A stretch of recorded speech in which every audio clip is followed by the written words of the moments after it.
question that would haunt the town for years. How could they do this to her? Was nowhere to be heard on the night it mattered most.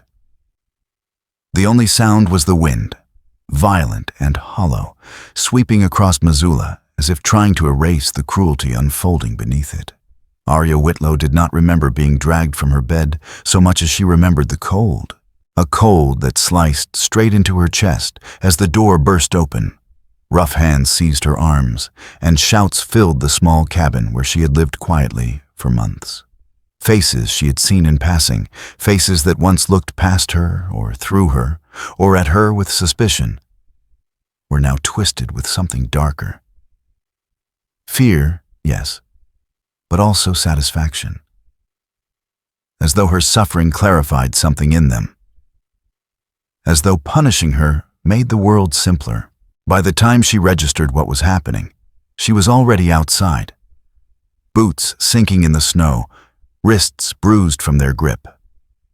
Lanterns swung in the storm, lighting up angry expressions and spitting lips. The blizzard blurred the edges of everything, but not enough to hide the hatred. They kept shouting her name, or variations of it, as if her heritage made her less than a person. Witch. Half-breed. Killer. Words sharpened by the wind, cutting deeper than the cold. Aria tried to speak, but the wind stole her voice every time she opened her mouth. Someone shoved her forward. She stumbled across frozen ground, guided not by path, but by force, until the group spilled into the town square. The bell over the general store rattled violently. Windows shook. Snow blew sideways, blinding, relentless. Yet the townsfolk seemed to draw power from their own fury, refusing to retreat indoors. Something like a trial was happening. A trial without rules, without evidence, without humanity. At the center stood Marjorie Caldwell, her black morning coat billowing behind her like wings of judgment. Only hours earlier, she had been the respected wife of Dr. Henry Caldwell. Now she appeared as the conductor of outrage, her eyes red, but not from grief. She pointed directly at Aria with a trembling hand that looked less wounded widow and more executioner. Her voice cracked as she shouted accusations, but every word struck with deadly accuracy, feeding the mob that wanted someone, anyone, to blame for the doctor's sudden death. Aria tried to catch her breath, tried to steady her shaking body. She had treated Dr. Caldwell weeks before with herbal salves when he injured his ankle. Nothing more, nothing harmful. She had done nothing but try to help. But the town was not interested in reason. Not tonight. Not when fear needed a target and she was the perfect one. Someone hurled a rock that grazed her shoulder. Another grabbed her hair and yanked her to her knees. The snow beneath her steamed with her breath, her pulse hammering so loudly she thought her heart might burst. Marjorie stepped closer, her face framed by snowflakes melting on her skin. "This is what comes of letting her kind live among us," she said, loud enough for the crowd to erupt again. Poison in her blood, poison in her hands. Aria opened her mouth to deny it, to plead, to explain, to do anything that might keep the world from collapsing around her. But a harsh shove knocked the air from her lungs. A sheriff's deputy, his jaw clenched with a fear he refused to name, announced the verdict. She was to be expelled from the Montana Territory immediately, and if she ever returned, she would be shot. There would be no jail, no court, no chance to defend herself. Just exile. In a blizzard that had already claimed lives, the crowd surged forward. A hand struck her cheek. Another ripped the shawl from her shoulders. A boot kicked her ribs. Aria curled inward, instinctively protecting herself. But there were too many of them. The storm howled as though urging them on. For a moment, she thought she might disappear entirely beneath the mixture of snow and cruelty. Then a voice cut through the storm, deep, sharp, commanding enough to give even the mob pause. Enough. Cole Mercer walked into the circle of lantern light like a man thrown from another world. His long coat whipped behind him, snow collecting in his beard, boots sinking into the drifts. He moved with a soldier's certainty, the kind that made people instinctively step back, even if they didn't want to. His dark gaze swept over Aria, battered, bleeding, trembling, and something shifted in his expression, a tightening of the jaw, a quiet surge of anger. "She's not the one you want," he said. "You know that." The deputy started to argue. Cole stared him down. It might have worked, might have bought Aria a few moments to breathe. But Marjorie Caldwell stepped forward, her grief weaponized. "Stay out of this, Mercer. You don't know what she's done. I know you have no proof." Cole's voice was steady, too steady for a night like this. "And I know throwing her into this storm is murder disguised as justice." His words struck the crowd harder than the wind did. Some wavered, some looked away. Some tightened their grip on their rifles as if the truth he spoke was the real threat. Aria forced herself to stand, legs wobbling, breath painful. Cole reached for her arm, but the deputy moved first, shoving Cole back. This town made its decision. Another shove sent Aria stumbling. She caught a glimpse of Cole lunging forward, fists flying, bodies colliding. Lanterns swung wildly. Someone screamed for order. Someone else screamed for blood. Aria felt hands grab her again, but this time she was pushed, not held. Pushed toward the open road. Pushed into the dark. "Go," someone spat, "and don't come back." She tried to stay upright, but the wind slammed into her chest and sent her sprawling. Snow filled her mouth, stung her eyes. She heard Cole shouting her name, but the storm swallowed it. Her ribs ached, her limbs stiffened. She crawled, then staggered, then fell again as the cold crept deeper. As the lights of Missoula faded behind her, Aria realized something terrifying. The mob hadn't exiled her. They had sentenced her to die, and the blizzard was ready to finish the job. The world had narrowed to white. White wind, white cold, white silence, until Aria could not tell sky from ground or breath from pain. She stumbled through the storm without direction, dragged forward only by the instinct to survive. But the cold was patient. It crept into her bones with every step, slowing her, numbing her, turning the beating of her heart into something distant. Her legs buckled, and this time she did not rise. Snow cushioned her fall like an invitation to rest, whispering that it would be easier to close her eyes than fight. She let them drift shut, her breath fading into the wind. It might have ended there, in the storm that erased footprints within seconds. But fate, or guilt, moved through the darkness on horseback. Cole Mercer leaned low over the saddle, scanning the chaos of snow with desperate intensity. Hours earlier, he had tried to stop the mob, failed, and watched helplessly as Aria vanished into the night.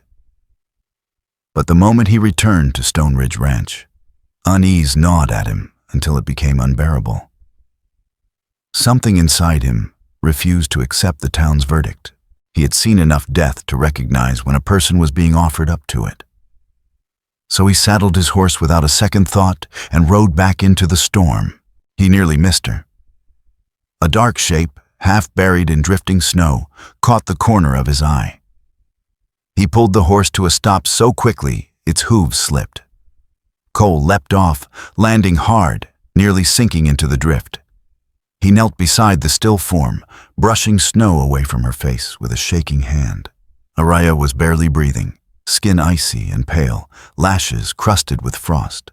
He pressed 2 fingers to her neck, searching, praying, gripping the faint pulse he found as though it might slip away if he let go. "Aria," he murmured, though he knew she could not hear him. "Stay with me." He lifted her into his arms, startled by how fragile she felt. She weighed almost nothing, The storm had taken more from her than time ever could. Cole wrapped his coat around her body, shielding her from the wind, and carried her to the horse. Getting her into the saddle was awkward and slow. She slumped forward, unconscious. He climbed up behind her, securing her against his chest with one arm, the reins in his other hand. Then he turned the horse toward home and pressed on through the blizzard. The ride felt endless. Snow blinded him, the wind howled like a living thing, and cold bit into his own skin until he feared they might both freeze before reaching shelter. He wouldn't let that happen. He leaned forward, wrapping his arms around Aria, trying to share his warmth. The ranch's silhouette finally emerged through the storm.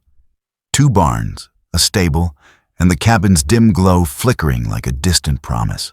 Inside, warmth hit them in a rush as Cole kicked the door shut behind him. Young Jake Turner looked up from the table where he had been mending a torn glove. His eyes widened at the sight of the limp woman in Cole's arms. "Is she alive?" Cole answered, though fear tightened his voice. "Barely." Jake sprang into action without waiting for instruction. The boy had grown up with loss, and it had carved practicality into him. He cleared the table, grabbed blankets, and stoked the fire until it blazed. Cole laid Aria on the cot near the hearth and began removing her soaked clothes with careful efficiency, rubbing her arms and legs to coax blood back into them. She shivered violently, then went still, and that stillness terrified him. "Jake, bring the kettle. Hot, not boiling." Jake rushed to comply. Cole cupped Aria's cheeks between his palms, feeling the faintest warmth return. Her lips were blue, her breaths shallow.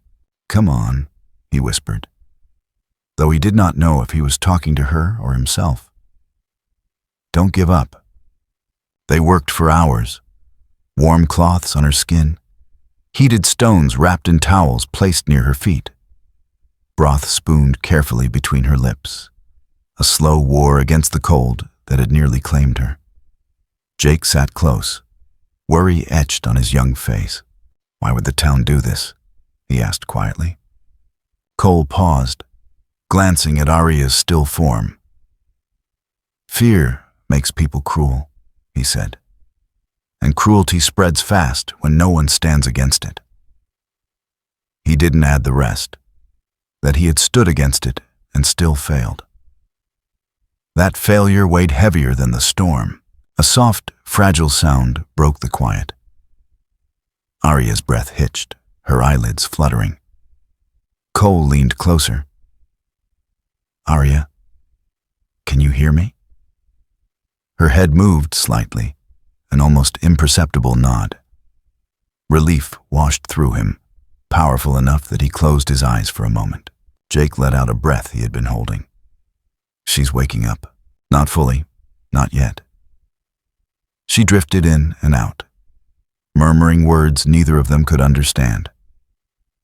At one point she whispered something in Salish, her voice trembling like a fading ember. Cole didn't know what it meant, but he stayed beside her, refusing to leave even when Jake insisted he rest. Hours later, as dawn bled pale orange through the storm clouds, Aria opened her eyes properly for the first time. She stared at the wooden ceiling, confused, then turned her head toward the fire. Finally, her gaze found Cole, who sat by her bedside, elbows on his knees, exhaustion marking every line of his face. "You came back," she said weakly, her voice roughened by cold and fear. Cole held her gaze, steady and quiet. "I wasn't going to leave you out there." Her eyes filled, but not with tears. With something deeper, something like disbelief that someone would fight for her when no one else had. Jake stepped into view, holding a mug of warm broth. "You're safe here," he said with a shy, earnest firmness. "We won't let anything happen to you." Aria looked between them, the man who had faced a mob for her, and the boy who offered trust so openly it startled her. The ranch was worn, small, and battered by winter, But warmth lived here. Real warmth. A fragile peace hung in the room, delicate as glass, yet strong enough to settle the tremor inside her. For the first time since the nightmare began, Aria felt something she had nearly forgotten. The faint but steady weight of hope. Aria regained her strength slowly. Each day marked not by dramatic changes, but by the quiet persistence of survival. She helped Jake with small chores, learned the rhythm of the ranch's mornings, and found a strange comfort in the creak of the wooden floors and the steady crackle of the hearth. Cole kept his distance at first, not emotionally, but out of respect. Checking on her, ensuring she ate, offering a calm steadiness that anchored her more than he realized. Yet beneath the fragile peace of Stone Ridge Ranch, something unsettling pulsed like a buried heartbeat. The animals were the first to show signs of trouble. It began with a young heifer refusing to stand, its breathing shallow, its pupils dilated. Jake had noticed it early, rushing back to the cabin breathlessly. "Cole, something's wrong with Daisy. She's not getting up." Cole and Aria followed him toward the barn, snow crunching under their boots. Inside, the air was sharp with the scent of hay and damp hide. Aria knelt beside the heifer, examining its gums, checking the stiffness in its limbs. Her brow tightened. She had seen symptoms like this before. Not often, but enough to recognize the pattern. "Has she eaten anything unusual?" she asked. Cole shook his head. "Same feed as the others." "What about water?" Jake gestured toward the trough. "We filled it from the stream yesterday. It didn't freeze as fast as usual." Aria's pulse quickened. She moved outside, the cold biting her cheeks as she knelt beside the trough, dipping 2 fingers into the water. It had a faint, almost sweet smell, not strong enough for an untrained nose. But she knew it. Hemlock. She had grown up learning which plants healed and which killed. Hemlock was unmistakable, even diluted. She stood slowly, a dread settling in her stomach. "This water isn't safe." Cole's brows drew together. "What do you mean?" "It's tainted," she said. "Hemlock, a plant poison. It doesn't end up in a water source by accident."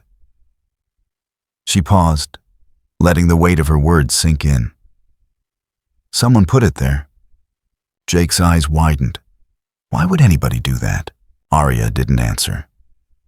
She was staring at the dark streak of the stream winding down from the ridge, disappearing into the pines. The cold seemed sharper now, as though the land itself was warning them. Cole followed her gaze.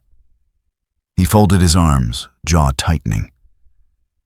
"If the water's poisoned, we need to find the source before more animals get sick." "I can show you," Aria said. They set out immediately, climbing toward the ridge where the stream began. Snow fell lightly, dusting the pines in white. Jake followed behind them, his boots sinking deep with each step, but he didn't complain. He walked with determination, as though understanding that what they were searching for mattered more than the cold. At the ridge, the stream split around a cluster of rocks. Aria knelt by the water again, her fingers tracing small grooves along the edge. Something caught her eye, a faint residue clinging to the stone. She scraped a bit with her thumb, lifted it, and sniffed. "Hemlock concentrate," she murmured. "Not wild growth. Someone harvested it." Cole crouched beside her. "How can you tell?" "This isn't how hemlock appears in nature," she said. "It's processed, crushed, mixed, diluted. Someone planted the poison, Cole." Jake swallowed hard. "So, somebody's trying to kill our cattle?" Aria shook her head slowly. "Not the cattle, the ranch." She stood brushing snow from her gloves.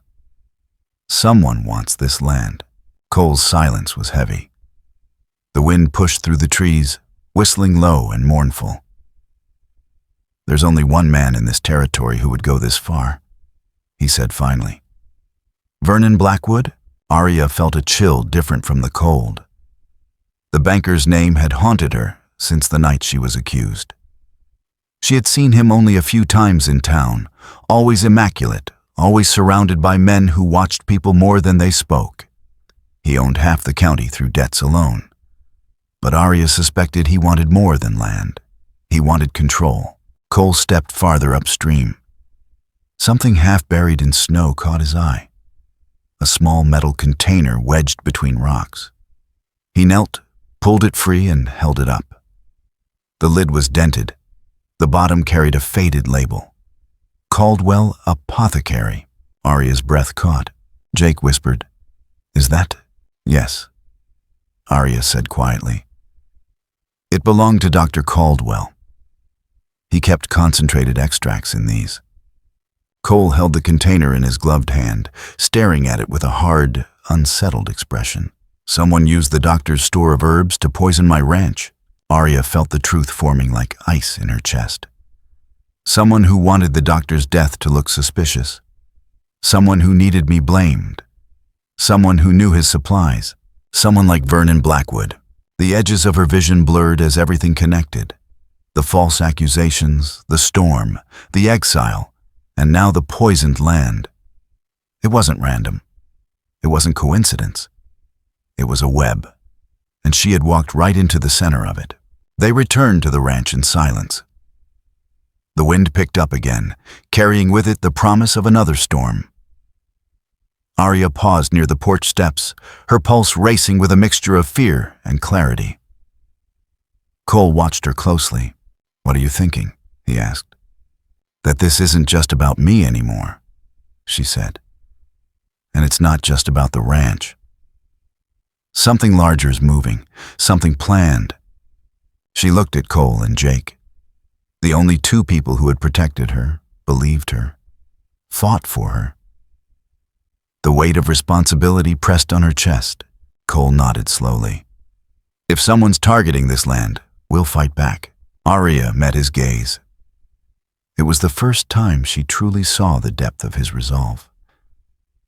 Not the anger, not the guilt, but the steady conviction underneath. The kind that didn't waver, even when the world seemed ready to collapse. "We will," she said quietly. "But we need to uncover everything before it's too late." Above them, the sky darkened. The ridge cast long shadows over the ranch. The poisoned water, the planted evidence, the whispers of manipulation. Each piece fit together too cleanly. The land was sick. But the sickness came from men, not nature. And Aria had just uncovered the first thread of a plot woven far deeper than she had ever imagined. The revelation about the poisoned stream settled over Stone Ridge Ranch like a storm that had not yet broken. It tightened the air, sharpened every sound, and filled even the quiet moments with a quiet sense of something closing in. Aria slept less, thinking more. Jake watched the horizon as if danger might ride over it at any moment. And Cole, though he kept the routines of the ranch intact, carried a tension in his shoulders that told Aria he expected trouble long before it appeared. But the most important shift was the one happening inside Aria herself. Fear had defined the last days. Fear of the mob, fear of the storm, fear of being hunted. But now something colder and more precise began to take its place. Purpose. She had been targeted for a reason. Dr. Caldwell had died for a reason. And whatever Vernon Blackwood was planning, it involved more than one life, more than one lie, more than one poisoned stream. She refused to let this remain hidden. Jake was the first to insist on helping. The boy followed her around the ranch, asking questions, repeating observations, connecting details only an 11-year-old mind, sharp, unburdened by cynicism, could catch. He remembered things others overlooked. Who visited the doctor's shop? Who owed money to Blackwood? Who had started avoiding eye contact after the accusation against Aria? He stored it all like puzzle pieces, waiting to be fitted together. One morning, as Aria stood near the barn, sorting herbs she had salvaged from her small satchel, Jake approached with hesitant urgency. "Aria," What if someone helped Blackwood set you up? She looked up sharply. What makes you think that? Jake fidgeted, boots scraping the dirt. When I used to run errands in town, I'd see Blackwood talking to the doctor's wife a lot, Mrs. Caldwell. They talked in whispers sometimes, and she always looked angry when she left. Aria felt the ground tilt slightly. Marjorie Caldwell, the woman whose grief had lit the match that burned her life down, had never struck Aria as merely a widow in mourning. She had spoken with too much conviction, too much venom, as if rehearsed, as if ready.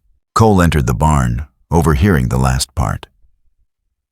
If Marjorie Caldwell and Blackwood were connected, he said, then the doctor's death wasn't just convenient.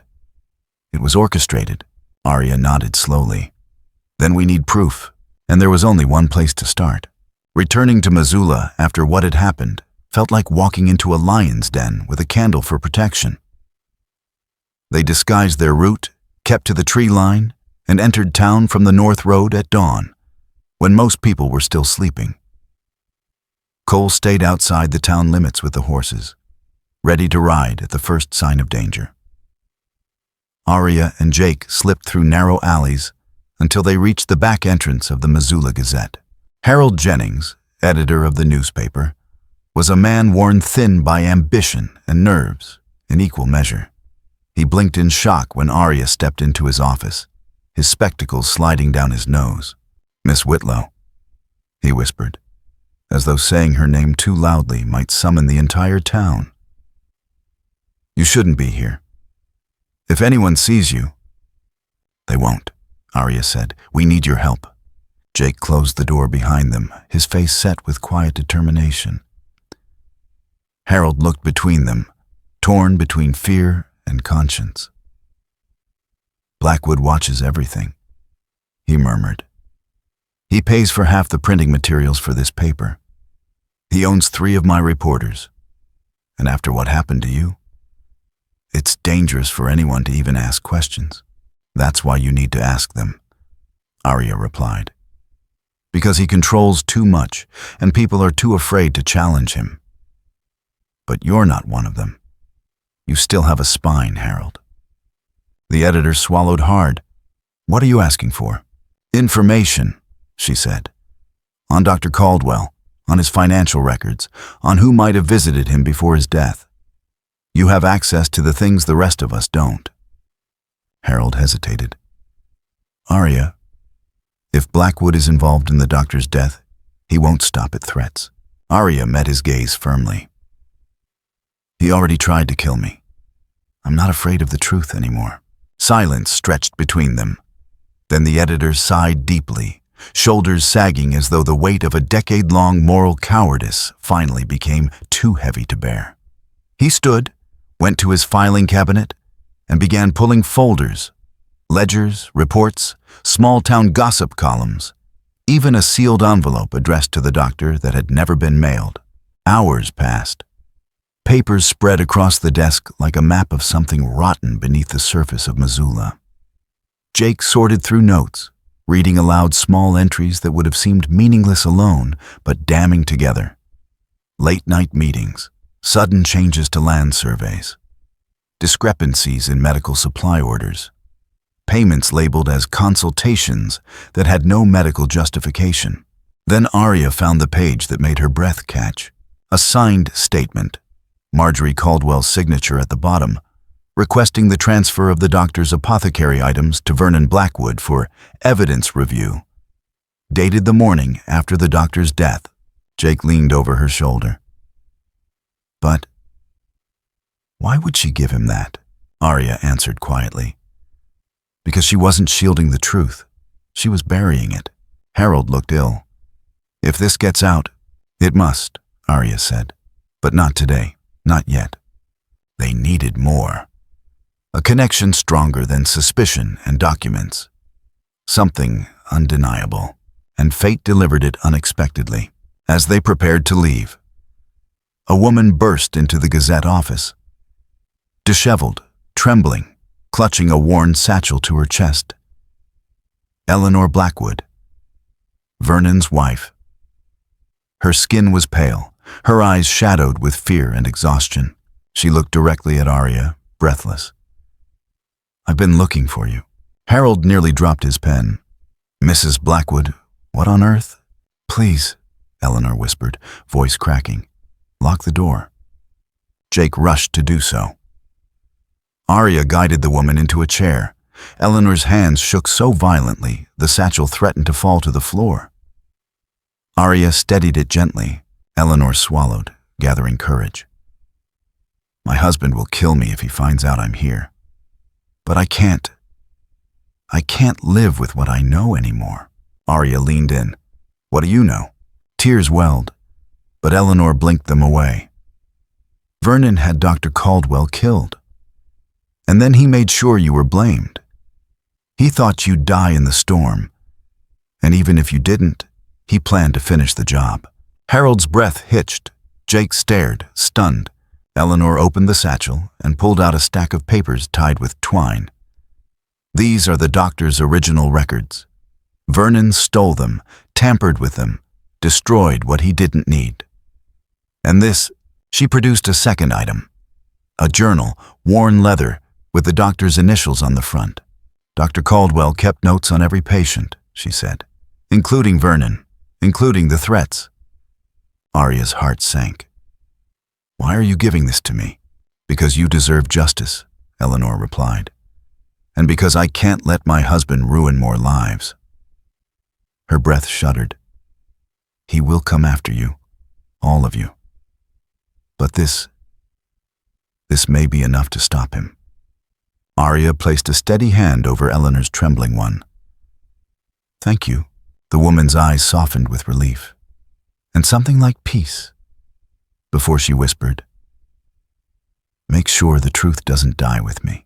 Hours later, Eleanor Blackwood would collapse before reaching the outskirts of town, her body failing after months of illness and fear. And by nightfall, Aria, Cole, and Jake would hold the evidence that could burn Vernon Blackwood's empire to the ground. But Vernon was already moving, and he had decided that no one, especially Aria, would live long enough to expose him. Night fell fast over Stone Ridge Ranch. The kind of night that swallowed sound and light with the same hunger. Aria felt the danger before it arrived. An unease crawling under her skin, a tightening in her chest that no fire could warm. The documents Eleanor Blackwood had given them lay spread across the table inside the cabin.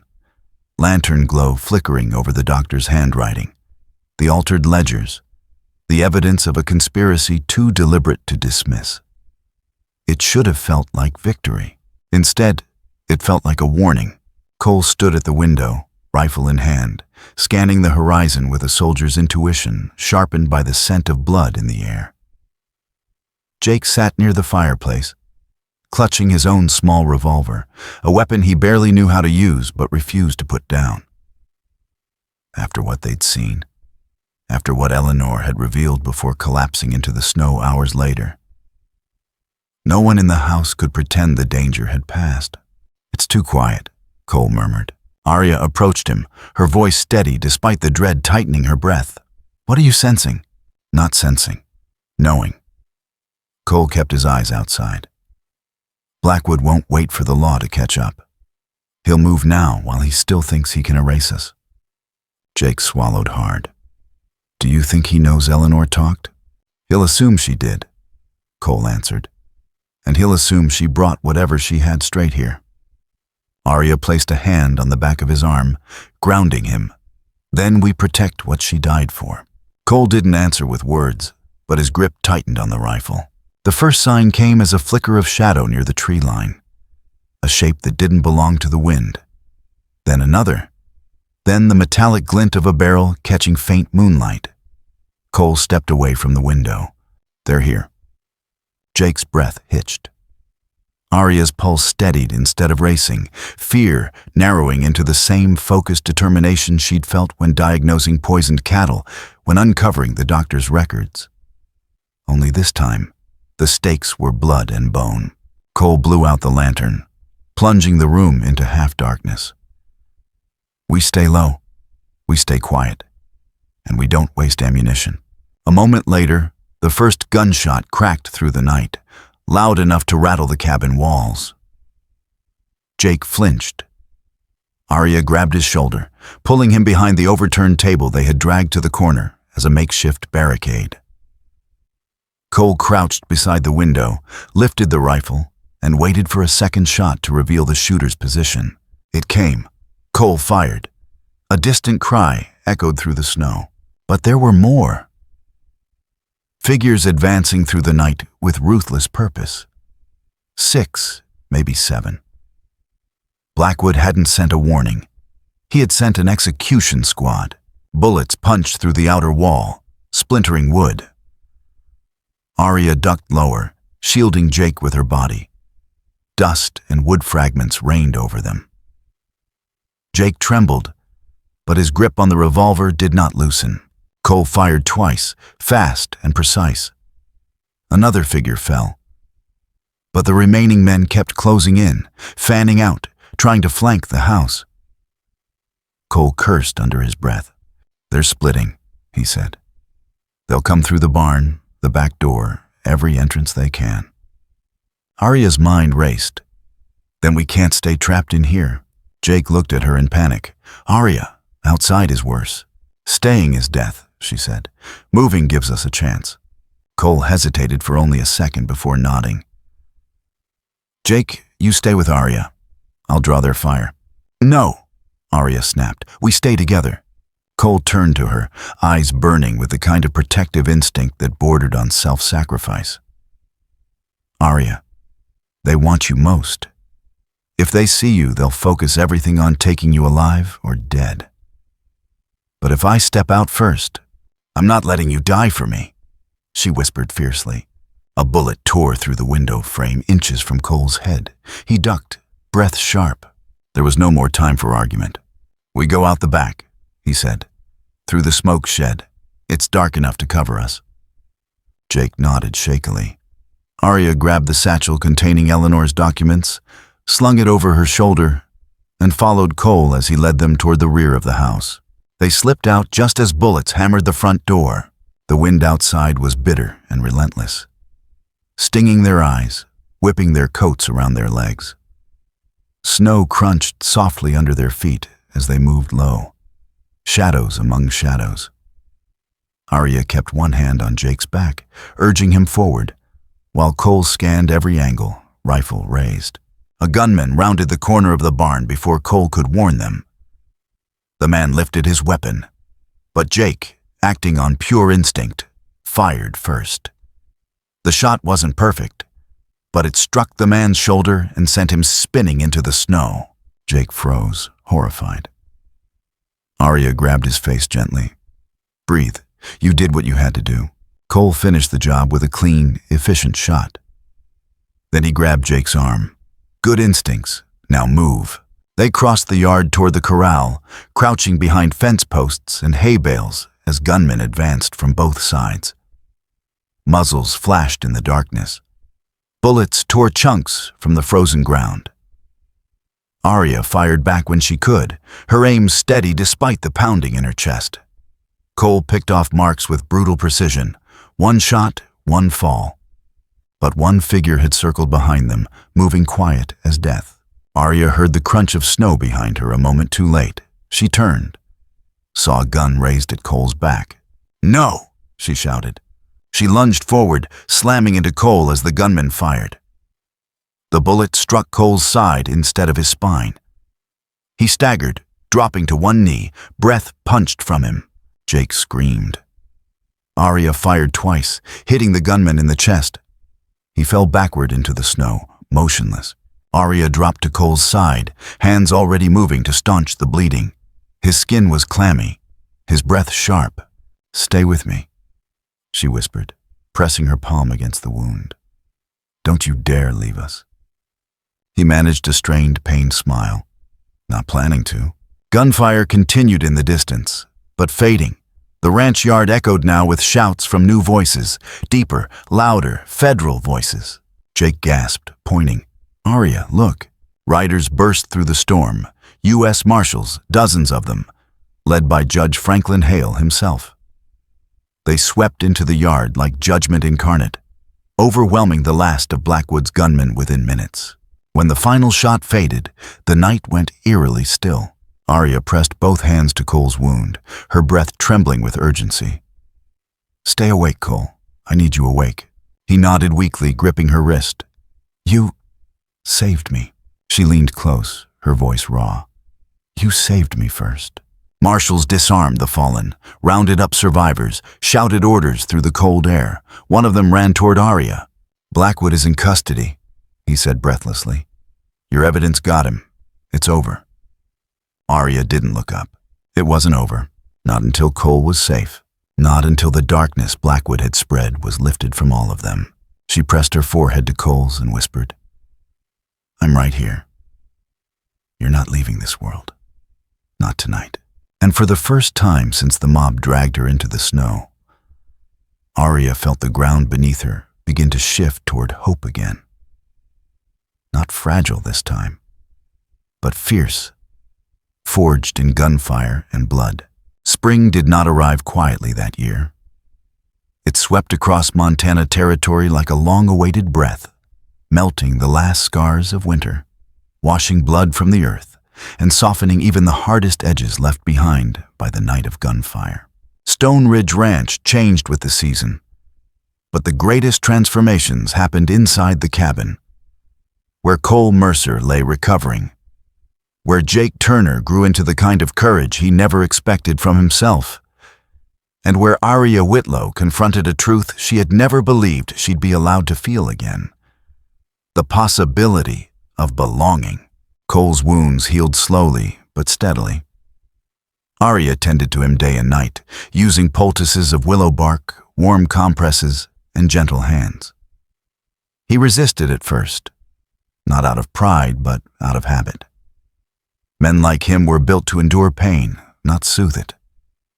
But Aria was patient. She didn't fight him. She simply stayed. And eventually, he stopped trying to pretend he didn't need her. Jake hovered nearby, helping with water, firewood, or whatever small task gave him purpose. Sometimes he sat silently by Cole's side, watching the man who had protected him for years fight his way back from the edge. Other times he busied himself with chores, determined to shoulder more responsibility now that the ranch needed rebuilding. Meanwhile, the marshal's investigation rippled through the territory. Vernon Blackwood, once untouchable, now sat behind iron bars, awaiting a federal trial. His men, captured or dead, could not carry out his orders anymore. The doctor's journals, Eleanor's documents, and witness statements formed a case so airtight that even Blackwood's money and influence couldn't puncture it. For the first time in months, Aria could walk through the ranch without glancing over her shoulder, but safety did not erase everything. Trauma left quiet shadows that lingered at the edges of her sleep. In the sudden stiffness of her breath when she heard raised voices, in the memories of lantern-lit hatred burning through a blizzard. She pushed through them one day at a time, the same way Cole pushed through his pain. Not with grand declarations, but with steady steps. When Cole was finally strong enough to leave the bed, the first place he asked to go was the ridge overlooking the ranch. Aria helped him walk, Jake following a few steps behind. The land below glowed with new life. Green shoots breaking through thawed soil, cattle grazing again, fences repaired. It no longer looked like a war zone. It looked like a home. Cole paused at the top, catching his breath. "Funny," he murmured, "how fast the land heals." Aria stood beside him, arms folded lightly. Land doesn't hold grudges the way people do. It just keeps growing.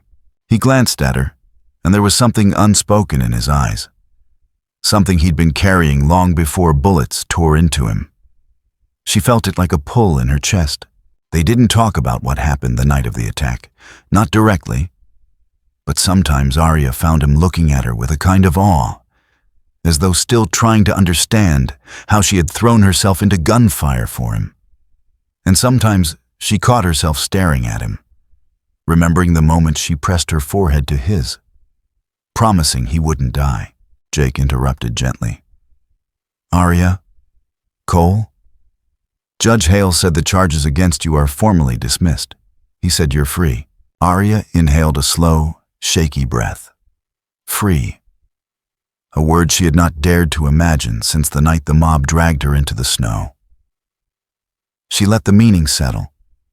Freedom meant she could travel again. She could return to places where her mother once lived. She could start new somewhere far away. But when she looked down at Stone Ridge Ranch, at the fields she had walked, the stream she had helped purify, the cabin where she fought for Cole's life, the boy who depended on her, she felt something heavier than freedom. Something deeper. Roots. Cole seemed to sense her thoughts. You don't owe this place anything, he said softly. Or me. Or Jake. If you want to leave, you can. And no one will stop you. Aria turned toward him, steady and clear. If I wanted to leave, I'd already be gone. The breeze rustled his coat, carrying the scent of pine and thawing earth. He held her gaze, the edges of his expression softening. Then stay, because it's what you want, he said. Not because you think we need you. I know you don't need me, she replied. That's why staying means something. Jake looked between them with a small, hopeful smile. You're part of us now, Aria. Whether you stay or go, that won't change. Her throat tightened.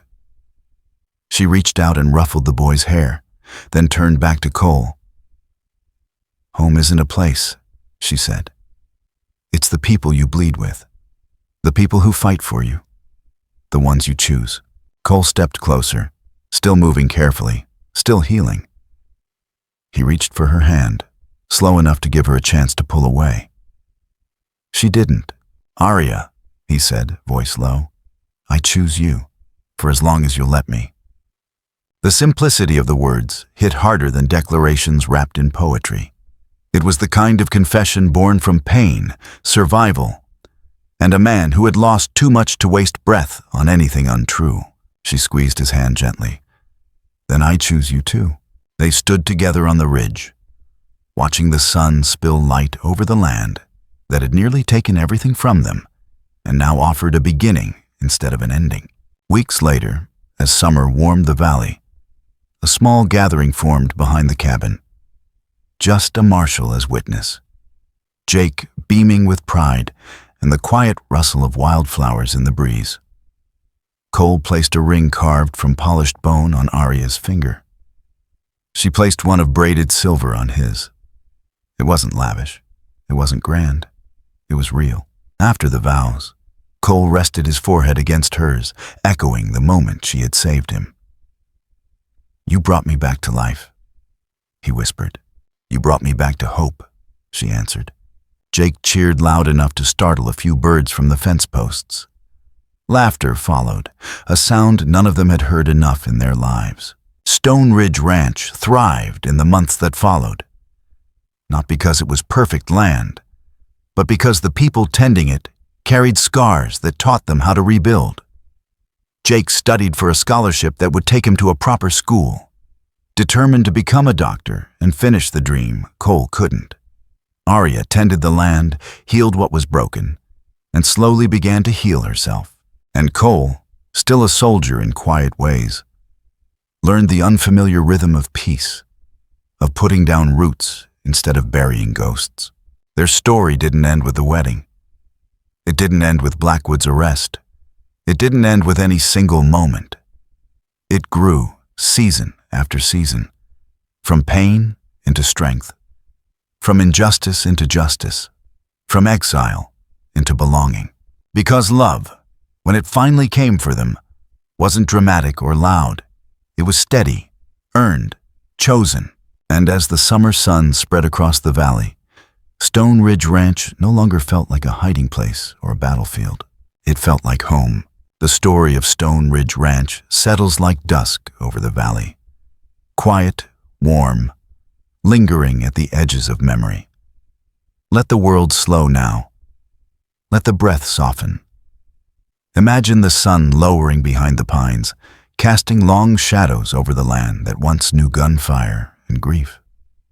The wind is gentle tonight, carrying the faint scent of wild mint from the stream Aria saved.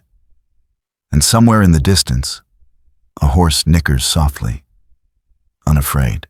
Inside the cabin, laughter drifts through open windows, Jake studying by lamplight, Cole resting in the old rocking chair, Aria humming as she tends herbs drying above the stove. 3 lives once scattered by loss, now weave together in a pattern that feels calm, steady, and deeply earned. The past still echoes, but softer now, like a long-faded storm. And as night rises slowly over Montana, their home stands sturdy against the dark, its light warm and unwavering.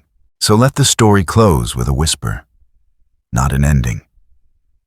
Because healing isn't a single moment, but a long, gentle choosing of hope. And tonight, hope is enough. End of article. Good night.